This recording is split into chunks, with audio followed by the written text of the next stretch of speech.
Hello friends, ॲपिटोमी of courage हा जो काय लेसन आहे, या लेसनच्या अंडरमध्ये आपण डॉक्टर स्टीफन हॉकिंग्स यांच्याबद्दल जे सायंटिस्ट आहेत त्यांच्याबद्दल आपण बघत होतो की त्यांना मॅथमॅटिक्सची प्रचंड आवड होती आणि मॅथमॅटिक्सचा त्यांना अभ्यास करायचा होता. त्यांच्या घरच्यांची इच्छा होती की त्यांनी मेडिसिनचा अभ्यास करावा, परंतु त्यांना मात्र मॅथमॅटिक्समध्ये इंटरेस्ट होता, तर ते मॅथमॅटिक्सकडे जात होते. त्यावेळेला त्यांच्या युनिव्हर्सिटीमध्ये ज्यावेळेला मॅथमॅटिक्सचा ऑक्सफर्ड युनिव्हर्सिटीमध्ये मॅथमॅटिक्स हा कोर्सच नव्हता, तर त्यांनी बायोलॉजी निवडण्याऐवजी फिजिक्स सिलेक्ट केलं आणि फिजिक्सचा अभ्यास केला. कॉस्मॉलॉजीमध्ये त्यांना इंटरेस्ट होता की ही जी काय सृष्टी आहे, ही जी काय सगळं अर्थ आहे, हा या सगळ्यांचा अभ्यास करायचं त्यांचा ध्येय होता, त्यांचा उद्दिष्ट होतं आणि त्या दृष्टीने ते सगळा अभ्यास करत होते. परंतु वयाच्या फक्त 17व्या वर्षी, म्हणजे when he was just 17 years old, त्यांना स्वतःमध्ये असा काहीतरी बदल लक्षात आला की कुठल्याही कारणाशिवाय ते अचानकच खाली कोसळू लागले, खाली पडू लागले आणि त्याच्यामुळं त्यांना थोडंसं टेन्शन आलं. ते ज्यावेळेस त्यांच्या फॅमिली डॉक्टरकडे गेले तर त्यांच्या फॅमिली डॉक्टरने त्यांना सांगितलं की त्यांना ALS किंवा LOU अशा प्रकारचे डिसीज झालेले असावेत असं त्यांनी शक्यता मांडली, ज्या डिसीजमध्ये माणसाचे जे काही मसल्स होतात त्या वीक होतात आणि त्याचं ब्रेनबरोबर जे कनेक्शन्स असतात ते ब्रेक होतात आणि प्रॉब्लेम्स क्रिएट होतात आणि अशा वेळेला माणूस कुठेही कोसळतो, कुठेही काही होतं, त्याची स्ट्रेंथ ही राहत नाही. आता अशा प्रकारची कॅलॅमिटीचा अर्थ आपण मागच्या लेक्चरमध्ये पाहिला होता की जेव्हा एखाद्या गावावरती, एखाद्या ह्याच्यावरती नैसर्गिक संकट येतं त्याला आपण कॅलॅमिटी असं म्हणत असतो. तर त्यांच्यावरती ही कॅलॅमिटी आलेली होती, त्यांच्यावरती हा प्रॉब्लेम त्यांना उद्भवलेला होता आणि या प्रॉब्लेमबद्दल त्यावेळेला चर्चा केली होती.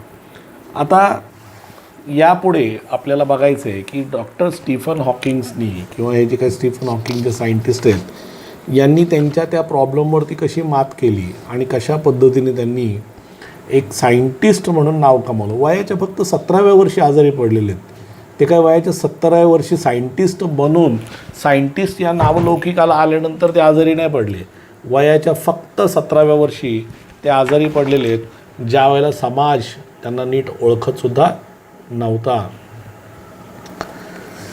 पान नंबर 63वरती जो सेकंड पॅरेग्राफ सुरू झाला आहे, म्हणजे पहिला जो मागच्या पानावरनं कंटिन्यू झाला आहे तो सोडून जो पहिला पॅरेग्राफ सुरू झाला आहे तो आपल्याला आता सुरू करायचा आहे. How much time he had left on his planet was very uncertain. आता डॉक्टर स्टीफन हॉकिंग किती वर्ष जगले हा महत्त्वाचा विषय नाही आहे. म्हणजे ते 10 वर्ष जगले का 15 वर्ष जगले का 25 वर्ष जगले का 50 वर्ष जगले, त्यांचा आयुष्याचा कालावधी किती होता हे महत्त्वाचं नाही आहे.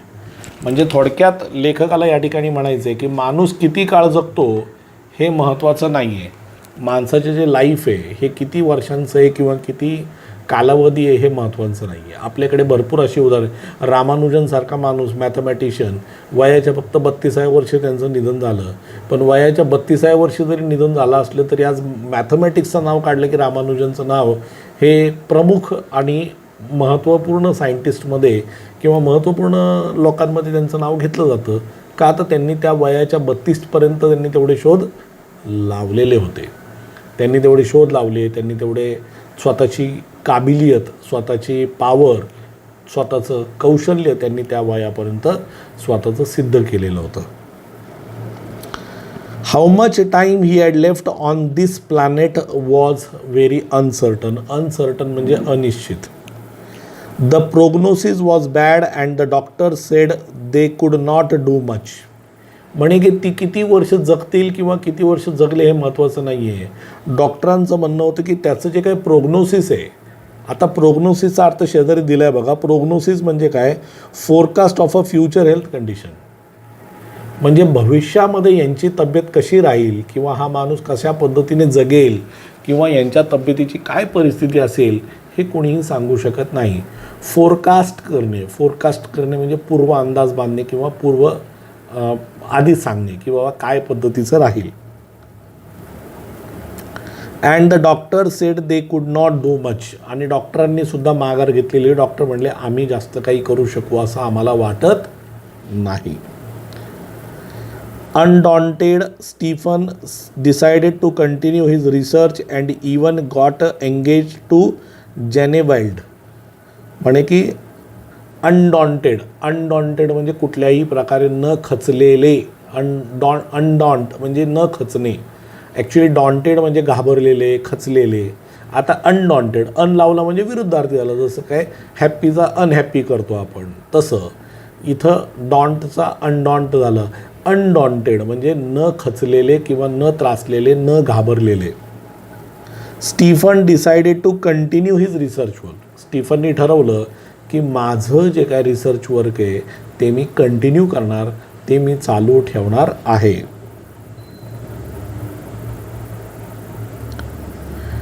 And even got engage to Jane Wilde. Jane Wilde नावाची एका मुलीबरोबर त्यांचं साखरपुडासुद्धा झाला. म्हणजे बघा, त्या अवस्थेतसुद्धा यांचा साखरपुडा झाला, त्या अवस्थेतसुद्धा त्यांचं लग्न ठरलं. Hawking says that ironic as it may sound, it is at this dismal stage he began enjoying life the most. फार महत्त्वाचा विषय की म्हणे की आता ही जी स्टेज होती, ज्या स्टेजमध्ये त्यांना माहिती होतं की मी मरणार आहे, किती दिवसांनी माहिती नाही, माझी अवस्था खराब आहे, पण मला भविष्यात काय काय प्रॉब्लेम फेस करावे लागतील हे मला माहिती नाहीत. मला असं वाटतं की मनुष्य असं म्हणतात की मला जर कळलं की मला समजलं की एक महिनाभर आधी की मी मरणार आहे, तर मी माझ्या जीवनातले सगळे आनंद लुटीन किंवा मी खूप आयुष करेन, मी खूप मजा करेन, मला जे जे खावंसं वाटतं त्या सगळ्या गोष्टी मी खाईन, मी मजा करीन, मी धमाल करीन असं म्हणतो. पण मला असं वाटतं की माणूस हा दुःखाची वाट कधीच बघू शकत नाही आणि तो ते एन्जॉय करू शकणार नाही. तर मित्रांनो, आपल्याला माहिती आहे की माणूस हा दुःखाची वाट कधीच बघू शकत नाही. आनंदाची वाट बघू शकतो पण दुःखाची वाट बघू शकत नाही. मला जर कळलं कधी की मी मरणार आहे, तर मी त्या टेन्शनमध्येच आजच मरून जाईल. किंवा मला जर डॉक्टर म्हणले की तुम्ही फक्त 6 महिने जगणार आहे, तर कदाचित मी त्या 6 महिनेसुद्धा जगणार नाही. कदाचित मी 2-3 महिन्यातच मी जाईन. कारण माणूस हा स्वार्थी आहे. माणूस हा आनंदाचा स्वार्थी आहे. माणूस दुःख माणसाला आपल्या जीवनामध्ये नको आहेत. मनुष्याला फक्त आपल्या जीवनामध्ये आनंद आणि आनंदच पाहिजेत. त्यामुळे तो दुःखाची वाट बघू शकणार नाही. स्टीफन हॉकिंग्सच्या बाबतीत मात्र उलटं घडलं. जेव्हा स्टीफन हॉकिंग्सला कळलं की त्यांच्याकडे आता जास्त दिवस नाही आहेत किंवा ते जास्त काळ जगू शकणार नाहीत किंवा त्यांना असे काही असा काही रोग झालेला आहे की ज्याच्यामुळं त्यांच्या लाईफचा काहीच भरोसा नाही आहे. इवन डॉक्टरने सांगितले की आम्ही जास्त काही करू शकू असं आम्हाला वाटत नाही. त्या अवस्थेमध्ये स्टीफन हॉकिंग्सनी मात्र आपलं आयुष्य अजून द्विगुणित पद्धतीने आनंदित साजरा करायला सुरुवात केली. Hawking says that ironic as it may sound, it is at the dismal stage he began enjoying life most. Dismal म्हणजे थोडक्यात न आवडणारी. म्हणजे ती जी स्टेप होती की जे कोणालाच आवडणार नाही, की ज्या वेळेला त्यांना कळेल की बाबा माझं निधन होणार आहे, मी मरणार आहे, तर त्या अवस्थेतसुद्धा यांनी लाईफ एन्जॉय करायला सुरुवात केली. This he says was because he started living life for the moment and continued his doctoral research work with renewed vigour. म्हणतात की ज्या वेळेला त्यांना कळलं की बाबा आपलं आता जास्त दिवस राहिले नाही आहेत, म्हणतात की यांनी काय केलं, he started living life for the moment. आत्ता क्षण आहे ना, आत्ताच जगायचं. पुढच्या क्षणाची गॅरंटी आहे का? नाही आहे, तशी कोणाचीच नाही आहे. पण हे तर आजारी होते म्हणून अजूनही नाही आहे. मग पुढच्या क्षणाची जर आपल्याला गॅरंटी नसेल, खात्री नसेल, तर मग आत्ता जो क्षण आपल्याला जीवनात मिळालेला आहे तो एन्जॉय करा, त्याचा आनंद लुटा.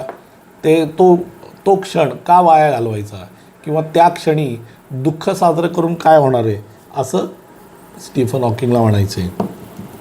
And continued his doctoral research. आणि त्यांनी त्यांचं रिसर्चचं जे काम होतं ते मात्र चालू ठेवलेलं होतं विथ रिन्यूड विगर.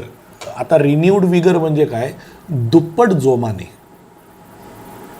रिन्यूड म्हणजे पुन्हा त्यांना उत्साह, पुन्हा त्यांचा उत्साह, पुन्हा त्यांना त्याबद्दल असं वाटत होतं की मी हे काम करावं, आणि त्यांनी विगर म्हणजे ताकद, इच्छा यांनी सुरू केलं. In the meanwhile the disease worked its way. आता जरी ह्यांच्यात उत्साह असला, सगळं असलं, तरी रोग जो होता तो पण त्याचं काम करत होता. रोग थोडी ना थांबणार आहे. त्यांना थोडी माहिती आहे की हा माणूस किती पॉझिटिव्ह आहे किंवा काय. पॉझिटिव्हिटीचा फरक पडतो, पण शेवटी रोग आहे, तो पण त्याचं काम दाखवणारच आहे, त्याला पण त्याची पॉवर दाखवायची आहे. Work its way into Stephen's body and left them disabled. आणि त्याची जी बॉडी आहे ती अपंग होत चाललेली होती. एक भाग जो त्या शरीराचा होता तो अपंग होत चाललेला होता. He began studying the concept of black holes.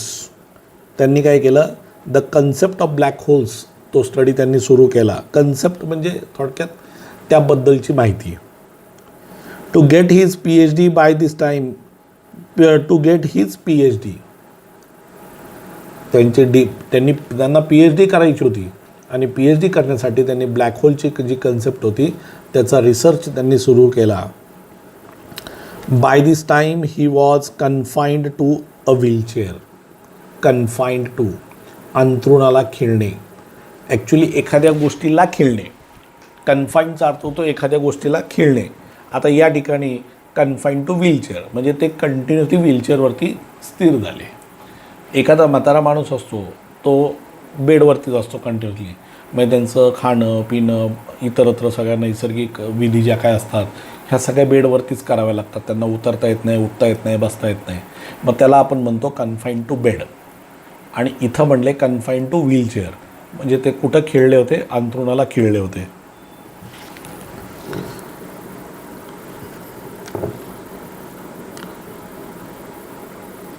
confined to a wheelchair and was rapidly losing control over his hands and speech. आणि त्यांचा आपल्या हातावरचा कंट्रोल चाललेला होता. म्हणजे काय चाललं आहे त्यांनाच माहिती नव्हतं. म्हणजे हातावरचं जो त्यांचं नियंत्रण होतं ते पूर्ण चाललं होतं. आणि स्पीच, त्यांना नीट बोलतासुद्धा येत नव्हतं. म्हणजे त्यांचं बोलण्यावरचं सुद्धा त्यांचं जे नियंत्रण होतं किंवा त्यांची जी कॅपॅसिटी होती तीसुद्धा ते गमावत चालले होते. The study of black hole sparked his imagination. Imagination म्हणजे कल्पनाशक्ती. स्पार्क करणे म्हणजे थोडक्यात त्याला अजून चालना देणे. विथ ब्राईट आयडियाज, त्यांना भरपूर वेगवेगळ्या प्रकारच्या युक्ती, वेगवेगळ्या प्रकारच्या आयडियाज त्यांना सुचत चालल्या होत्या. He made many epoch making statement that शुक एस्टॅब्लिश थेअरीज. म्हणजे की त्यांनी असे काही संकल्पना मांडल्या. इपोक मेकिंग काय म्हणले बघा शेजारी, of great importance at a particular restricted time. म्हणजे एखादं great importance of a particular restricted time म्हणजे एखादी गोष्ट अशी मांडणे की जी कोणासमोरही अजून कधी मांडली गेलेली नाही. स्टेटमेंट दॅट शुक म्हणजे एकदम हादरून सोडणे, म्हणजे थोडक्यात सगळ्यांना आश्चर्यचकित करून टाकणे. एस्टॅब्लिश थेअरीज, एस्टॅब्लिश म्हणजे अस्तित्वात असलेल्या. एस्टॅब्लिश या शब्दाचा अर्थ काय होतो, अस्तित्वात असलेल्या. थेअरीज म्हणजे ज्या गोष्टी आधीच समाजाला माहिती होत्या त्यासुद्धा यांनी हादरून ठेवल्या होत्या, त्यातसुद्धा यांनी हलवून ठेवल्या होत्या, त्यातसुद्धा यांनी बदल घडवून आणले, त्यातसुद्धा यांनी नवीन संकल्पना मांडल्या. Scientist believe that the universe began with a big bang. To explain this concept better Stephen invented what is known as Lie algebra. त्यांनी काय केलं, लाय अल्जेब्राचा त्यांनी शोध लावला. इन्व्हेंट करणे म्हणजे थोडक्यात शोध लावणे, नाविन्याने शोधणे. इन्व्हेंट करणे म्हणजे शोध लावणे. त्यांनी काय केलं तर ते एक्सप्लेन करण्यासाठी त्यांनी लाय अल्जेब्रा म्हणजे त्यांनी अल्जेब्राचा त्यांनी शोध लावला.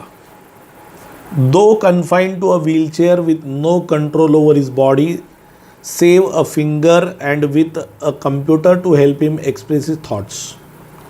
म्हणे की व्हीलचेअरला ते कन्फाईंड झालेले होते, व्हीलचेअरला ते खिळलेले होते. आता व्हीलचेअरच्या बाहेर त्यांना निघताच येत नव्हतं, त्याच्या बाहेर त्यांची कॅपॅसिटीच नव्हती. With no control over body save a finger and with a computer to help him express his thoughts. म्हणजे आता ते काय करत होते, त्यांचे जे थॉट्स होते ते कम्प्युटर थ्रू मांडत होते. मग त्यांना जे काय करायचं आहे ते कम्प्युटरमध्ये इनपुट करायचे.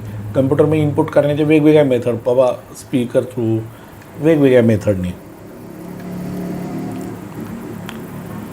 Doctor Hawking is an authority on profound subjects of science. आता डॉक्टर हॉकिंग जे आहेत is an authority on profound subject. Profound म्हणजे एकदम व्यापक, खूप मोठ्या प्रमाणात. Subjects of science. Numerous honorary doctorate and awards have been bestowed on him. म्हणतात की त्यांना भरपूर ऑनररी म्हणजे बहुमान मिळणे. जे बहुमान मिळतात ना लोकांना, म्हणजे त्यांना एखादी डिग्री देतात तसं. न्यूमरस ऑनररी डॉक्टरेट्स म्हणजे भरपूरशा PhD डिग्री त्यांना अशाच मिळाल्या, म्हणजे त्यांचे जे शोध होते, त्यांचे जे कार्य होते त्याच्या जोरावरती. अवॉर्ड्स, भरपूरसे पुरस्कार मिळाले त्यांना. अवॉर्ड म्हणजे पुरस्कार, तुम्हाला माहिती आहे. बेस्टव करणे म्हणजे एखाद्याला प्रदान करणे, एखाद्याला देणे, बेस्टव. आता आपल्याला आपल्याला देव जे काय देतो त्याला आपण बेस्टव म्हणतो. ॲक्च्युली देवाकडनं जे मिळतं त्याला ॲक्च्युली बेस्टव म्हणलं जातं. पण या ठिकाणी बेस्टव हा शब्दाचा वापर वेगवेगळ्या पद्धतीने केला जाऊ शकतो.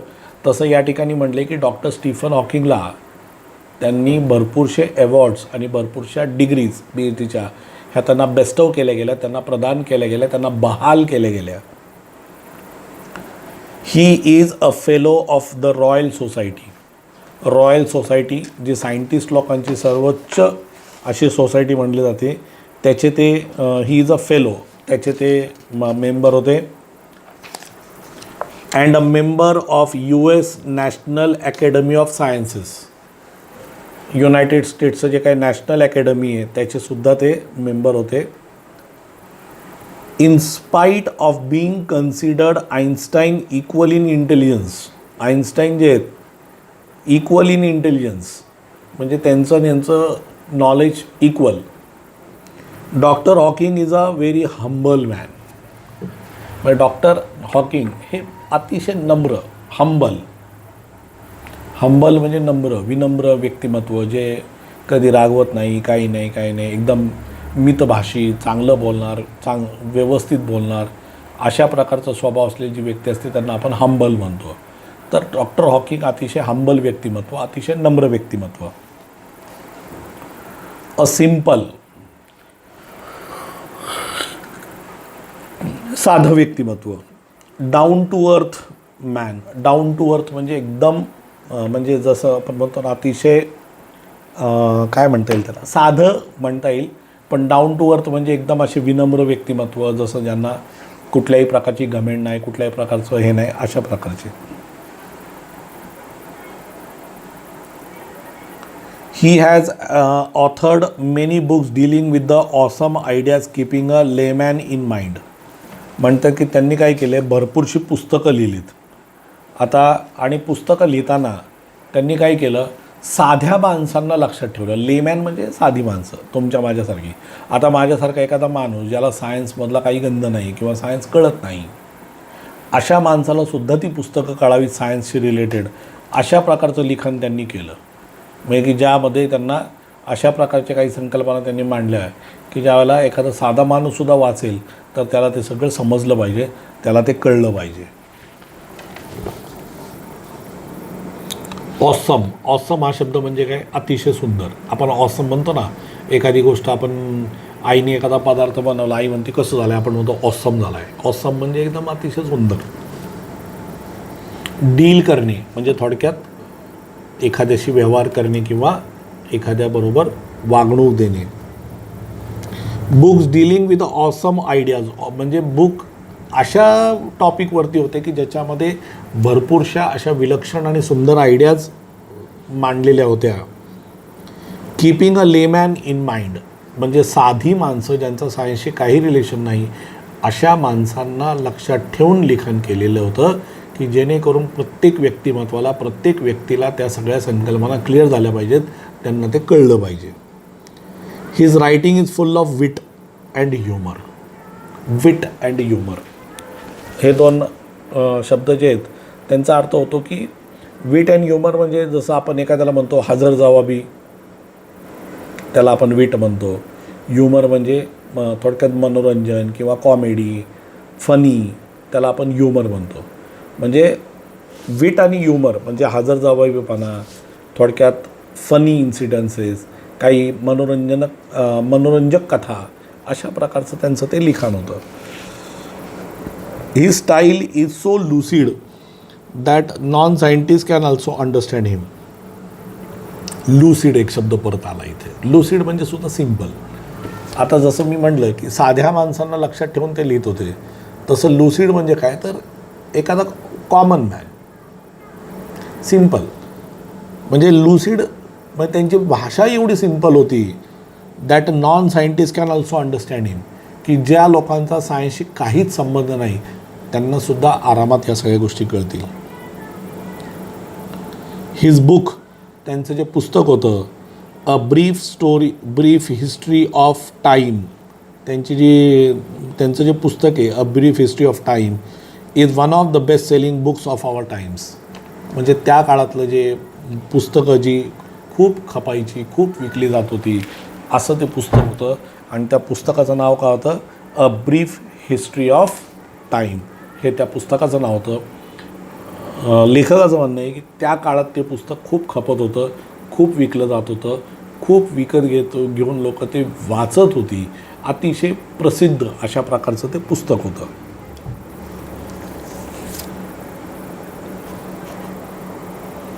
ऑन बीइंग आस्क्ड, जेव्हा स्टीफन हॉकिंगला विचारलं गेलं how he feels about having the dreadful ALS,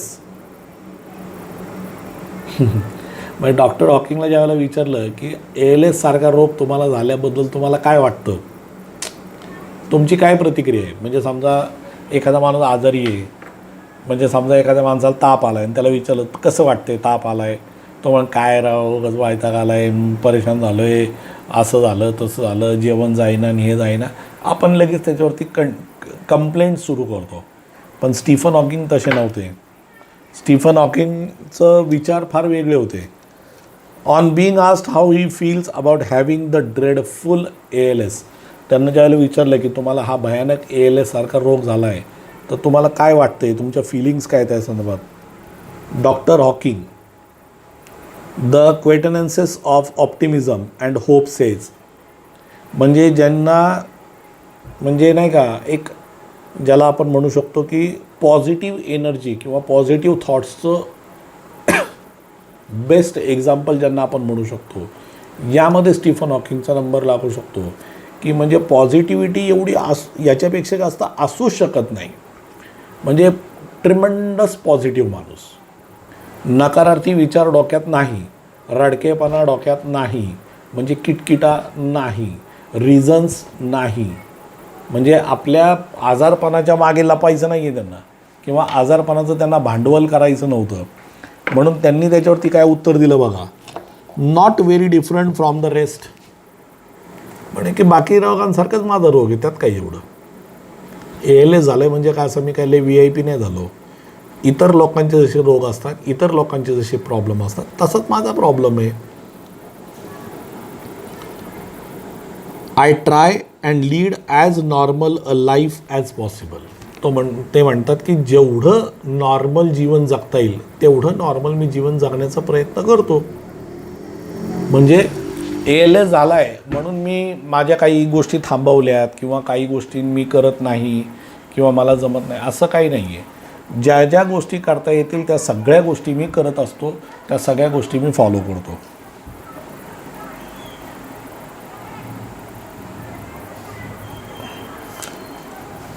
and not think about my condition and regret things it prevents me from doing which are not many.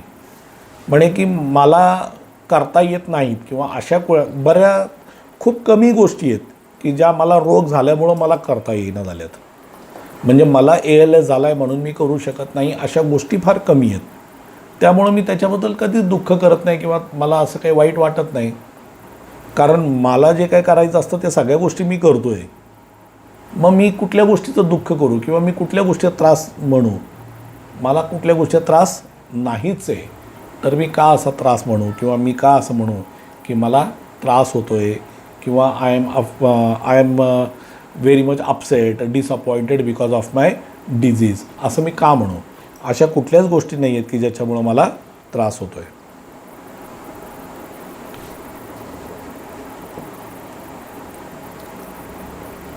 आता इथं प्रिव्हेंट एक शब्द आला आहे बघा. प्रिव्हेंट म्हणजे या ठिकाणी थांबवणे, की बाबा मला अशा गोष्टीपासून, अशा खूप कमी गोष्टी आहेत की ज्या मला अशापासून प्रिव्हेंट करतात किंवा तुम्ही हे करू शकत नाही किंवा ते करू शकत आहे, असं खूप कमी गोष्टी आहेत. मग जर अशा खूप कमी गोष्टी असतील की ज्या मी करू शकत नाही तर मला त्यात दुःख वाटणार काय आहे. अशी बरीच लोक आहेत समाजात ज्यांना बरंच काय काय करता येत नाही त्यांच्या फिजिकल हेल्थमुळे किंवा मेंटल हेल्थमुळे किंवा बाकीच्या गोष्टीमुळं, इकॉनॉमिकल कंडिशनमुळे, इमोशनल कंडिशन्समुळे करता येत नाही. अशा बऱ्याच गोष्टी असतील. मग मला जर काही गोष्टी करता येत नसतील तर मी त्याचं दुःख का करू, मी त्याचं भांडवल का करू, हे स्टीफन हॉकिंगचं म्हणणं होतं. मग त्यांचं म्हणणं होतं की मी अशा कुठल्याही गोष्टीचं मी भांडवल करत नाही किंवा करणार नाही किंवा करण्याची इच्छा नाही, असं स्टीफन हॉकिंगला म्हणायचं आहे. Dr. Hawking firmly believes that in the next millennium science will discover the core secret of the universe. Doctor हॉकिंग्सला म्हणायचं आहे की पुढच्या मिलेनियममध्ये मनुष्याला सृष्टी कशी घडली किंवा त्याचं उगम कुठून झाला, ते कशी निर्मिती झाली हे नक्की कळेल. आणि ते कळण्यामध्ये ह्यांच्या ज्या काही थेरीज आहेत किंवा ह्यांचे जे काही प्रयोग आहेत हे नक्कीच उपयोगी ठरतील.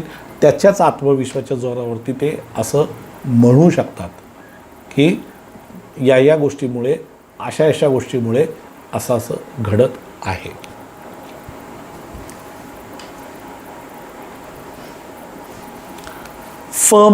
फर्मली म्हणजे एकदम कॉन्फिडंटली. फर्म या शब्दाचा अर्थ होतो confident. Believe that in the next millennium, पुढच्या मिलेनियममध्ये science will discover the core secret, म्हणजे त्याचं जे गुपित आहे, त्याचं जे रहस्य आहे, ऑफ द युनिवर्स, या सृष्टीचं जे काय इट्स ओरिजिन म्हणजे निर्मिती, कशी निर्मिती झाली, कशी अस्तित्वात आली, काही सगळं, इट्स हिस्ट्री आणि त्याचा इतिहास, and may be even predict म्हणजे तर्क लावणे किंवा भविष्य वर्तवणे. म्हणजे एखाद्या गोष्टीबद्दल पूर्व माहिती देणे, त्याला आपण म्हणतो प्रेडिक्शन करणे किंवा म्हणजे थोडक्यात काय म्हणू आपण त्याला, पूर्वसूचना. जसं प्रेडिक्शन म्हणतो आपण आपलं भविष्य बघतो, प्रेडिक्शन देतो आपण की असं होऊ शकतं. प्रेडिक्शन असतं की पाऊस पडेल का नाही पडेल, आज आपण क्लासमध्ये मार खाणार आहे की नाही, प्रेडिक्शन आहे. द अल्टिमेट डिमाइज, खूप सुंदर शब्द आहे डिमाइज, म्हणजे एकदम स्टँडर्ड वर्ड आहे. डिमाइज म्हणजे संपुष्टात येणे. ॲक्च्युली डिमाइजचा खरा अर्थ होतो मरणे. डिमाइज या शब्दाचा अर्थ होतो मरणे, पण या ठिकाणी डिमाइज या शब्दाचा अर्थ होतो संपुष्टात येणे किंवा संपणे किंवा नाहीशी होणे. अल्टिमेट म्हणजे पूर्णतः, म्हणजे पूर्णतः त्याचा शेवट कधी होईल, त्याचा अंत कधी होईल हे सुद्धा आपल्याला त्याच्यात कळेल. Like doctor Hawking, there are many people who display exemplary courage in their lives. आपल्या जीवनात सुद्धा किंवा आपल्या भोवतीसुद्धा असे काही लोक असतात, समाजामध्ये अशी खूप लोक आहेत की ज्यांचं उदाहरण आपल्याला बऱ्याच ठिकाणी द्यावंसं वाटतं. त्यांचं जीवनसुद्धा एक उदाहरण असतं. मी तुम्हाला एक उदाहरण देईन. माझ्या घराच्या शेजारी एक व्यक्ती राहतात.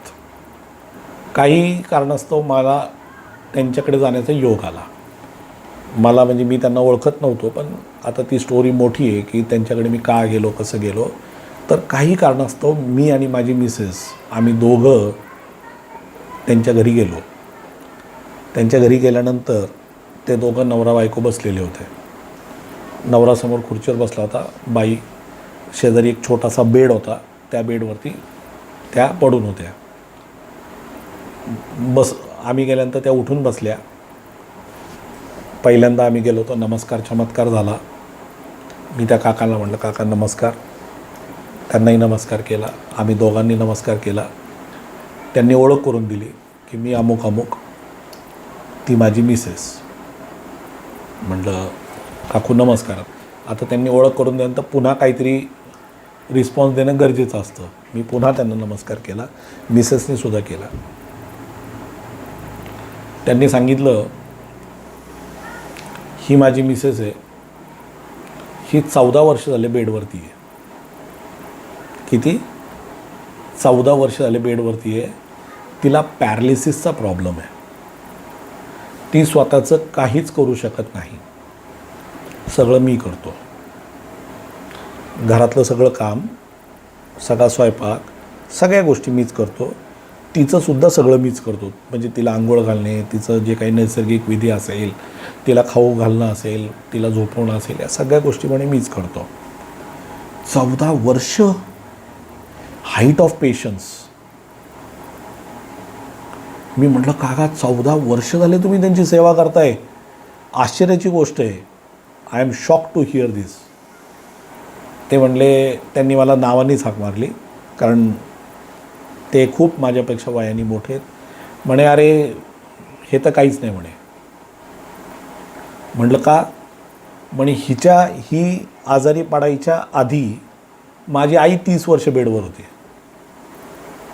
30 इयर्स माझी आई बेडवर होती. तिचंसुद्धा मी एकट्याने केलं आहे. आणि जेव्हा ती वारली, ही आजारी पडली. म्हणे गेले 44 वर्ष आले मी हेच करतोय. Last 44 years. एक्झाम्पल देण्यासारखी उदाहरणं आहेत. किती महान व्यक्तिमत्व आहे. आपण एक दिवस कोणाचं करू शकत नाही. आणि हा माणूस 44 वर्ष झाले आपल्या आधी आईचं केलं, आता बायकोचं करतोय. Really a great examples in the life. We come across so many things, we come so many people, we come across so many people that we feel that this person is really great. महान लोक आहेत, यांची तुलनाच होऊ शकत नाही कोणाबरोबर, असं आपल्याला वाटू लागतं. The people who display exemplary courage in their lives, let us salute all those. आपण या सगळ्यांना सॅल्यूट केलं पाहिजे.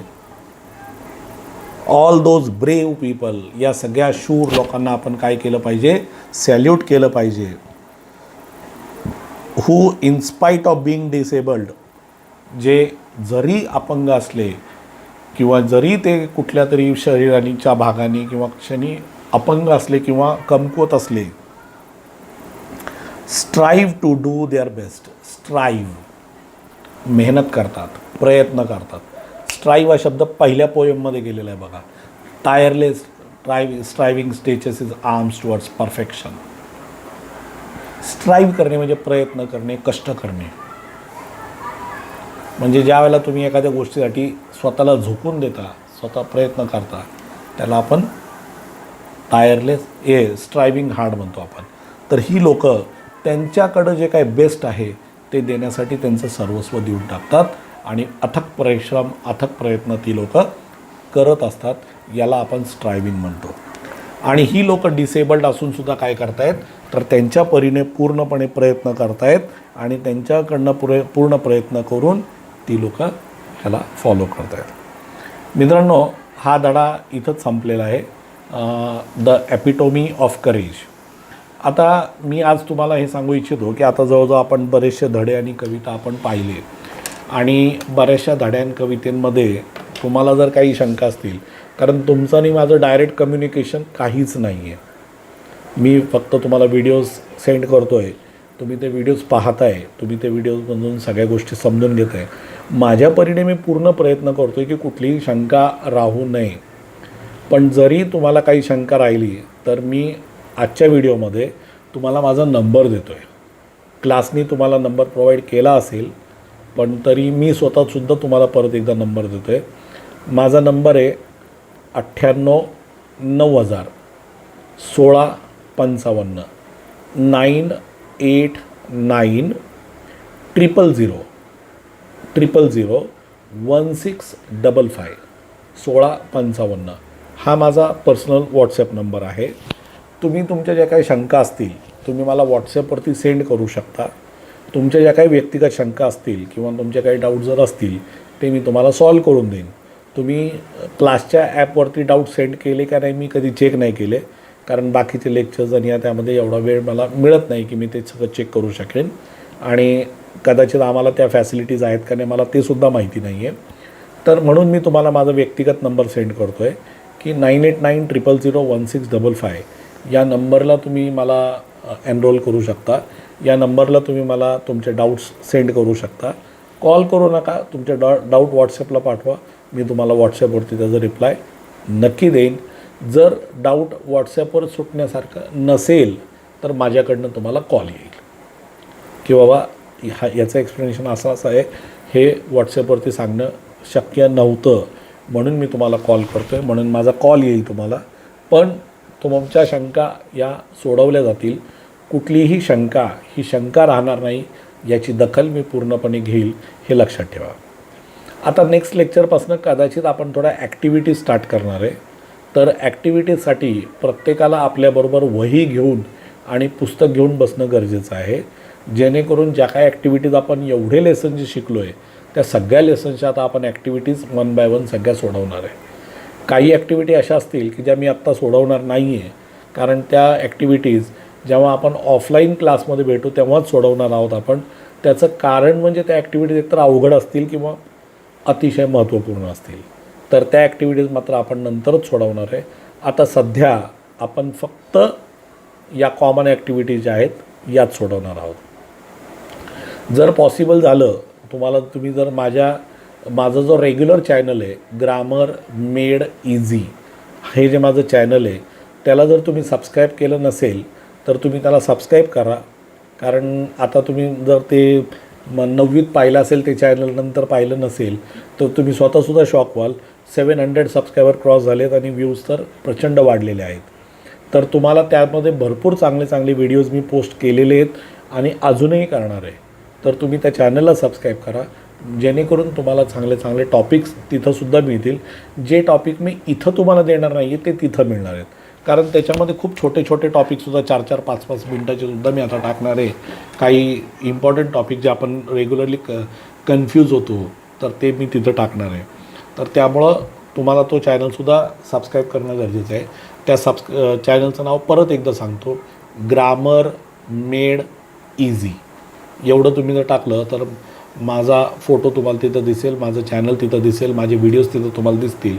ते व्हिडिओज तुम्ही पहा आणि तुम्ही मला रिवर्ट करा माझ्या व्हॉट्सॲप नंबरवरती जर तुम्हाला काही प्रॉब्लेम आला तर.